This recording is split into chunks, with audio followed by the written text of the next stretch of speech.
multinational army striving for victory. And I think this is another reason why more attention should be paid to the Burma campaign.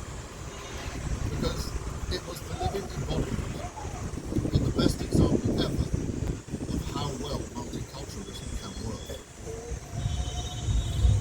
There were 100,000 Africans in the 14th Army and 700,000 from the Indian subcontinent. Indeed, 27 PCs were awarded during the Burma campaign, and 20 of them went to soldiers from the Indian subcontinent.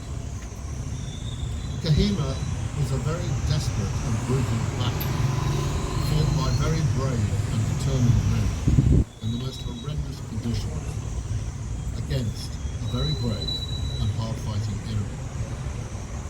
All of us today should be grateful and proud of the victory won by the Allies in this violent encounter that took place here 80 years ago. Let us salute and be grateful to the participants of this great victory. They deserve our eternal admiration and thanks. And there's a lovely recollection from one Assam regiment gentleman who said he was tired and he was ill, and he woke up in a bed in a Naga house, and on the pillow was written "Home Sweet Home." And so all these little stories remind you how personal these were. These were not ordinary men, and yet they were, just like you and I, to undertaking extreme hardship. Incredible. As a descendant of someone who has fought in a battle like this, you know, what was the kind of impact that's left on the family, the kind of legacy that's been impacted in your family? Well, my grandfather, he survived the Battle of Kohima, but unfortunately he was killed later in the war, and so he never came home. So my mother, at a young age, was left without her father, so it impacted her life significantly.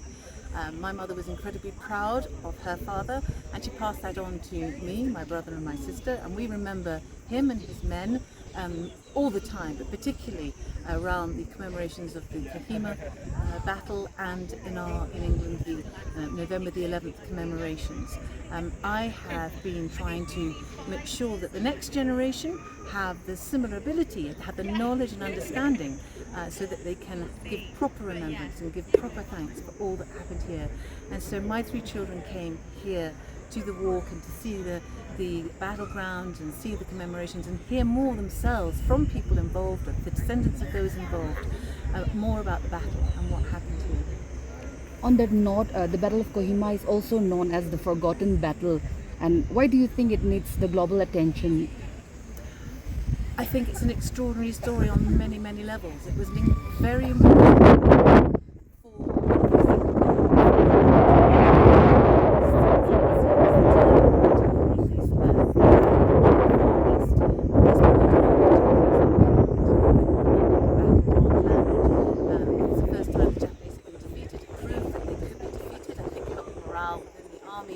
that were battling for the Allies, but also just on a personal level, it was such a ferocious battle.